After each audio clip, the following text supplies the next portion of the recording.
राधे राधे दोस्तों, आज हम आपके लिए लेके आए हैं दुर्गा सप्तशती का दूसरा और तीसरा अध्याय। तो आइए शुरू करते हैं। देवताओं के तेज से देवी का प्रादुर्भाव और महिषासुर की सेना का वध। महर्षि मेधा बोले, प्राचीन काल में देवताओं और असुरों में पूरे 100 वर्षों तक घोर युद्ध हुआ था। उनमें असुरों का स्वामी महिषासुर था और देवराज इंद्र देवताओं के नायक थे। इस युद्ध में देवताओं की सेना परास्त हो गई थी और इस प्रकार संपूर्ण देवताओं को जीत महिषासुर इंद्र बन बैठा था। युद्ध के पश्चात हारे हुए देवता प्रजापति श्री ब्रह्मा को साथ लेकर उस स्थान पर पहुँचे जहाँ पर कि भगवान शंकर विराजमान थे। देवताओं ने अपनी हार का सारा वृत्तांत भगवान श्री विष्णु और शंकर जी से कह सुनाया। वह कहने लगे, हे प्रभु, महिषासुर सूर्य, इंद्र, अग्नि, वायु, चंद्रमा, यम, वरुण तथा अन्य देवताओं के सब अधिकार छीनकर सबका अधिष्ठाता स्वयं बन बैठा। उसने समस्त देवताओं को स्वर्ग से निकाल दिया। वह मनुष्यों की तरह पृथ्वी पर विचर रहे हैं। दैत्यों की सारी करतूत हमने आपको सुना दी है और आपकी शरण में इसलिए आए हैं कि आप उनके वध का कोई उपाय सोचे। देवताओं की बात सुनकर भगवान विष्णु और शंकर जी को दैत्यों पर बड़ा गुस्सा आया।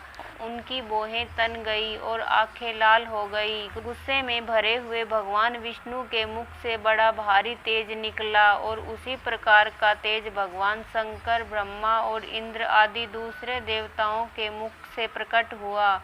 फिर वह सारा तेज एक में मिल गया और तेज का पुंज वह ऐसे दिखता था जैसे कि राजवल्यमान पर्वत हो। देवताओं ने देखा कि उस पर्वत की ज्वाला चारों ओर फैली हुई थी और देवताओं के शरीर से प्रकट हुए तेज की किसी अन्य तेज से तुलना नहीं हो सकती थी। एक स्थान पर इकट्ठा होने पर वह तेज एक देवी के रूप में परिवर्तित हो गया और अपने प्रकाश से तीनों लोकों में व्याप्त जान पड़ा। वह भगवान शंकर का तेज था। उससे देवी का मुख प्रकट हुआ। यमराज के तेज से उसके सिर के बाल बने। भगवान विष्णु के तेज से उसकी भुजाएं बनी। चंद्रमा का तेज से दोनों स्तन और इंद्र के तेज से जंघा और पिंडली तथा पृथ्वी के तेज से नितंब भाग बना। ब्रह्मा के तेज से दोनों चरण और सूर्य के तेज से उनकी अंगुलियां पैदा हुई और वसुओं के तेज से हाथों की अंगुलियां एवं कुबेर के तेज से नासिका बनी। प्रजापति के तेज से उसके दांत और अग्नि के तेज से उनके नेत्र बने। संध्या के तेज से उसकी भौहें और वायु के तेज से उसके कान प्रकट हुए थे।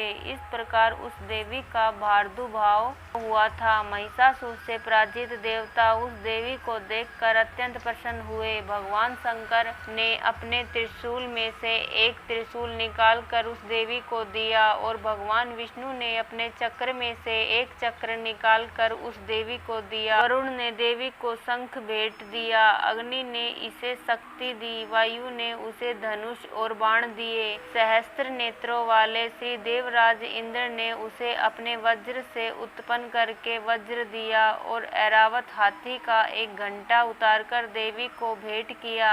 यमराज ने उसे काल दंड में लेकर एक दंड दिया। वरुण ने उसे पास दिया। प्रजापति ने स्फटिक की माला दी और ब्रह्मा जी ने उसे कमंडलू दिया। सूर्य ने देवी के समस्त रोमों में अपनी किरणों का तेज भर दिया। काल ने उसे चमकती हुई ढाल और तलवार दी तथा उज्ज्वल हार और दिव्य वस्त्र उसे भेंट किए और इनके साथ ही उसने दिव्य चूड़ामणि दी। 2 कुंडल कर्ण उज्ज्वल अर्धचंद्र, बाहों के लिए बाजूबंद, चरणों के लिए नुपुर, गले के लिए सुंदर हंसली और अंगुलियों के लिए रत्नों की बनी हुई अंगूठियां उसे दी। विश्वकर्मा ने उनको फरसा दिया और उसके साथ ही कई प्रकार के अस्त्र और अभेद कवच दिए और इसके अतिरिक्त उसने उसे कभी न कुम्हलाने वाले सुंदर कमलों की मालाएं भेंट की। समुद्र ने सुंदर कमल का फूल भेंट किया। हिमालय ने सवारी के लिए सिंह और तरह तरह के रत्न देवी को भेंट किए। यक्षराज कुबेर ने मधु से भरा हुआ पात्र और शेष नाग ने उन्हें बहुमूल्य मणियों से विभूषित नागहार भेंट किया। इसी तरह दूसरे देवताओं ने भी उसे आभूषण और अस्त्र देकर उसका सम्मान किया। इसके पश्चात देवी ने उच्च स्वर में गर्जना की। उसके इस भयंकर नाद से आकाश गूंज उठा। देवी का यह उच्च स्वर से सिंहनाद समा न सका। आकाश उनके सामने छोटा प्रतीत होने लगा। उससे बड़े जोर की प्रतिध्वनि हुई, जिससे समस्त विश्व में हलचल मच गई और समुद्र कांप उठे, पृथ्वी डोलने लगी और सबके सब पर्वत हिलने लगे। देवताओं ने उस समय प्रसन्न हो सिंहवासिनी जगतमयी देवी से कहा, देवी तुम्हारी जय हो। इसके साथ महर्षियों ने भक्ति भाव से विनम्र होकर उनकी स्तुति की। संपूर्ण त्रिलोकी को शोकमग्न देखकर दैत्यगण अपनी सेनाओं को साथ लेकर और हथियार आदि सजाकर उठ खड़े हुए। महिषासुर के क्रोध की कोई सीमा नहीं थी। उसने क्रोध में भरकर कहा, यह सब क्या उत्पात है। फिर वह अपनी सेना के साथ उस ओर दौड़ा जिस ओर से भयंकर नाद का शब्द सुनाई दिया था, और आगे पहुंचकर उसने देवी को देखा, जो कि अपनी प्रभा से तीनों लोकों को प्रकाशित कर रही थी। उसके चरणों के भार से पृथ्वी दबी जा रही थी। माथे के मुकुट से आकाश में एक रेखा सी बन रही थी और उसके धनुष की टंकोर से सब लोग क्षुब्ध हो रहे थे। देवी अपने सहस्त्रों भुजाओं को संपूर्ण दिशाओं में फैलाए खड़ी थी। इसके पश्चात उनका दैत्यों के साथ युद्ध छिड़ गया और कई प्रकार के अस्त्र शस्त्रों से सब की सब दिशाएं उद्भासित होने लगी। महिषासुर की सेना का सेनापति चिक्षुर नामक एक महान असुर था। वह आगे बढ़कर देवी के साथ युद्ध करने लगा और दूसरे दैत्यों की चतुर्गणी सेना साथ लेकर चामर भी लड़ने लगा और 60,000 महारथियों को साथ लेकर उदग्र नामक महादैत्य आकर युद्ध करने लगा और महाहनु नामक असुर 1 करोड़ रथियों को साथ लेकर असीलोमा नामक असुर 5 करोड़ सैनिकों को साथ लेकर युद्ध करने लगा। वास्कल नामक असुर 60 लाख असुरों के साथ युद्ध में आ डटा। डिडाल नामक असुर 1 करोड़ रथियों सहित लड़ने को तैयार था। इन सब के अतिरिक्त और भी हजारों असुर हाथी और घोड़ा साथ लेकर लड़ने लगे और इन सब के पश्चात महिषासुर करोड़ों रथों, हाथियों और घोड़ों सहित वहां आकर देवी के साथ लड़ने लगा। सभी असुर तोमर, बिंदीपाल, शक्ति, मुशल, खड़कों, फरसों, पटियों के साथ रणभूमि में देवी के साथ युद्ध करने लगे। कई शक्तियां फेंकने लगे और कई अन्य शस्त्र आदि। इसके पश्चात सबके सब दैत्य अपनी तलवारें हाथों में लेकर देवी की ओर दौड़े और उसे मार डालने का उद्योग करने लगे, मगर देवी ने क्रोध में भरकर खेल ही खेल में उनके सब अस्त्रों शस्त्रों को काट दिया। इसके पश्चात ऋषियों और देवताओं ने देवी की स्तुति आरंभ कर दी और वह प्रसन्न होकर असुरों के शरीरों पर अस्त्र शस्त्रों की वर्षा करती रही। देवी का वाहन भी क्रोध में भरकर दैत्य सेना में इस प्रकार विचरने लगा जैसे कि वन में दावानल फैल रहा हो। युद्ध करती हुई देवी ने क्रोध में भर जितने श्वासों को छोड़ा वह तुरंत ही सैकड़ों हजारों गणों के रूप में परिवर्तित हो गए। फरसे, बिंदीपाल, खड़क तथा पाटिस इत्यादि शस्त्रों के साथ दैत्यों से युद्ध करने लगे। देवी की शक्ति से बढ़े हुए वह गण दैत्यों का नाश करते हुए ढोल, शंख व मृदंग आदि बजा रहे थे। तदंतर देवी ने त्रिशूल, गदा, शक्ति, खड़क इत्यादि से सहस्त्रों असुरों को मार डाला। कितनों को घंटों की भयंकर आवाज से ही यमलोक पहुंचा दिया। कितने ही असुरों को उसने पास में बांधकर पृथ्वी पर धर घसीटा। कितनों को अपनी तलवार से टुकड़े टुकड़े कर दिए और गदा की चोट से धरती पर सुला दिया। कई दैत्य मूसल की मार से घायल होकर रक्त वमन करने लगे और कई शूल से छाती फट जाने के कारण पृथ्वी पर लेट गए और कितनों की बाण वर्षा से कमर टूट गई। देवताओं को पीड़ा देने वाले दैत्य कट कट कर मरने लगे। कितनों की बाहें अलग हो गई, कितनों की गिरवाएं कट गई, कितनों के सिर कटकर दूर भूमि पर लुढ़क गए, कितनों के शरीर बीच में से कट गए और कितनों की जंघाएं कट गई और वह पृथ्वी पर गिर पड़े। कितने ही सिरों व पैरों के कटने पर भी भूमि पर से उठ खड़े हुए और शस्त्र हाथ में लेकर देवी से लड़ने लगे। और कई दैत्यगण भूमि में बाजों की ध्वनि के साथ नाच रहे थे। कई असुर जिनके सिर कट चुके थे, बिना सिर के धड़ से ही हाथ में अस्त्र लिए लड़ रहे थे। दैत्य रह रहकर ठहरो ठहरो कहते हुए देवी को युद्ध के लिए ललकार रहे थे। जहाँ पर वह घोर संग्राम हुआ था, वहाँ की भूमि रथ आदि घोड़े और असुरों की लाशों से भर गई थी और असुर सेना के बीच में रक्तपात होने के कारण रुधिर की नदियाँ बह रही थी। और इस तरह देवी ने असुरों की विशाल सेना को क्षण भर में इस तरह से नष्ट कर डाला जैसे तृणकाष्ठ के बड़े समूह को अग्नि नष्ट कर डालती है। और देवी का सिंह भी गर्दन के बालों को हिलाता हुआ और बड़ा शब्द करता हुआ असुरों के शरीर से मानो उनके प्राणों को ढूंढ रहा था। वहाँ देवी के गणों ने जब दैत्यों के साथ युद्ध किया तो देवताओं ने प्रसन्न होकर आकाश से उन पर पुष्प वर्षा की। दूसरा अध्याय समाप्त हुआ। दुर्गा सप्तशती का तीसरा अध्याय। सेनापतियों सहित महिषासुर का वध। तीसरा अध्याय। महर्षि मेधा ने कहा, महिषासुर की सेना नष्ट होती देखकर उस सेना का सेनापति चिक्षुर क्रोध में भर देवी के साथ युद्ध करने के लिए आगे बढ़ा। वह देवी पर इस प्रकार बाणों की वर्षा करने लगा मानो सुमेरु पर्वत पानी की धार बरसा रहा हो। इस प्रकार देवी ने अपने बाणों से उसके बाणों को काट डाला तथा उसके घोड़ों व सारथी को मार दिया। साथ ही उसके धनुष और उसकी अत्यंत ऊंची ध्वजा को भी काटकर नीचे गिरा दिया। उसका धनुष कट जाने के पश्चात उसके शरीर के अंगों को भी अपने बाणों से बींध दिया।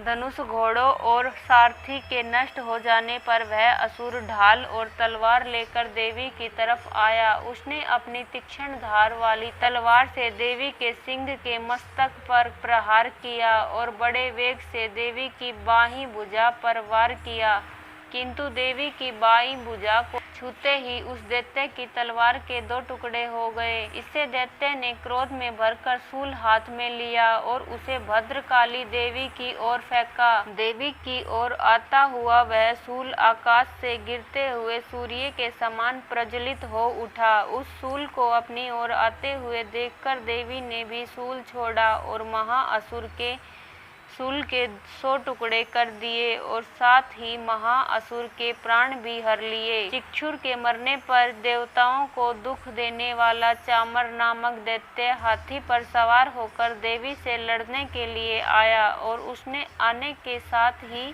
शक्ति से प्रहार किया, किंतु देवी ने अपनी हुकार से ही उसे तोड़कर पृथ्वी पर डाल दिया। शक्ति को टूटा हुआ देखकर दैत्य ने क्रोध से लाल होकर शूल को चलाया, किंतु देवी ने उसको भी काट दिया। इतने में देवी का सिंह उछलकर हाथी के मस्तक पर सवार हो गया और दैत्य के साथ बहुत ही तीव्र युद्ध करने लगा।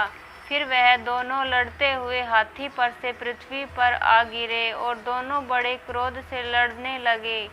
फिर सिंह बड़े जोर से आकाश की ओर उछला और जब पृथ्वी की ओर आया तो अपने पंजे से चामर का सिर धड़ से अलग कर दिया। क्रोध में भरी हुई देवी ने शिला और वृक्ष आदि की चोटों से उदग्र को भी मार दिया।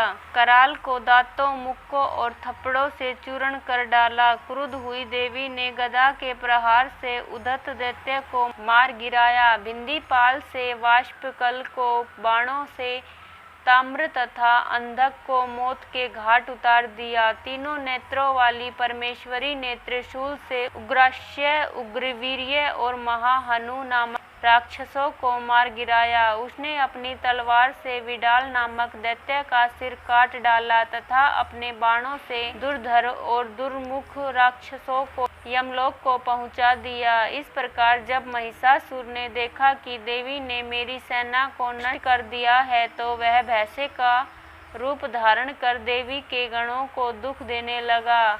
उन गणों में कितनों को उसने मुख के प्रहार से, कितनों को खुरों से, कितनों को पूंछ से, कितनों को सींगों से, बहुतों को दौड़ने के वेग से, अनेकों को सिंहनाद से, कितनों को चक्कर देकर और कितनों को श्वास वायु के झोंकों से पृथ्वी पर गिरा दिया। वह दैत्य इस प्रकार गणों की सेना को गिरा देवी के सिंह को मारने के लिए दौड़ा।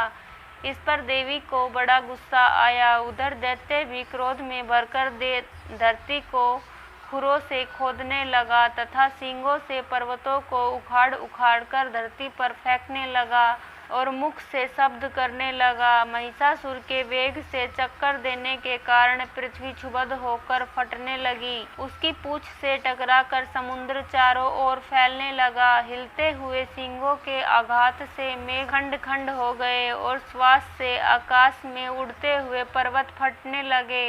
इस तरह क्रोध में भरे हुए राक्षस को देख चंडिका को भी क्रोध आ गया। वह उसको मारने के लिए क्रोध में भर गई। देवी ने पास फेंककर दैत्य को बांध लिया और उसने बंध जाने पर दैत्य का रूप त्याग दिया और सिंह का रूप बना लिया। और ज्यों ही देवी उसका सिर काटने के लिए तैयार हुई, उसने पुरुष का रूप बना लिया जो कि हाथ में तलवार लिए हुए था। देवी ने तुरंत ही अपने बाणों के साथ उस पुरुष को उसकी तलवार ढाल सहित बींध डाला। इसके पश्चात वह हाथी के रूप में दिखाई देने लगा और अपनी लंबी सूंड से देवी के सिंग को खींचने लगा और गर्जने लगा। देवी ने अपनी तलवार से उसकी सूंड काट डाली। जब राक्षस ने एक बार फिर भैंसे का रूप धारण कर लिया और पहले की तरह चर अचर जीवों सहित समस्त त्रिलोकी को व्याकुल करने लगा।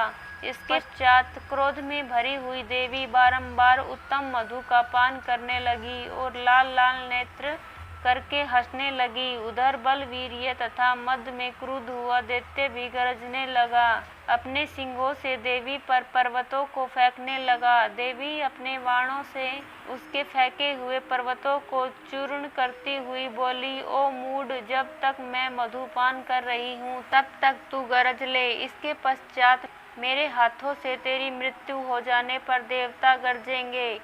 महर्षि मेधा ने कहा। जो कहकर देवी उछलकर उस दैत्य पर जा चढ़ी और उसको अपने पैर से दबाकर शूल से उसके गले पर आघात किया। देवी के पैर से दबने पर ही दैत्य अपने दूसरे रूप से अपने मुख से बाहर होने लगा।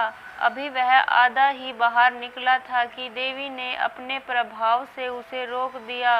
जब वह आधा निकला हुआ ही दैत्य युद्ध करने लगा तो देवी ने अपनी तलवार से उसका सिर काट दिया। इसके पश्चात सारी राक्षस सेना हाहाकार करती हुई वहां से भाग खड़ी हुई और सब देवता अत्यंत प्रसन्न हुए तथा ऋषियों महर्षियों सहित देवी की स्तुति करने लगे। गंधर्व राज गान करने तथा अप्सराएं नृत्य करने लगी। जय माता रानी की। तो दोस्तों, ये था सप्तशती का दूसरा और तीसरा अध्याय। यदि आपको अगले अध्याय सुनने हैं तो मेरे चैनल को सब्सक्राइब कर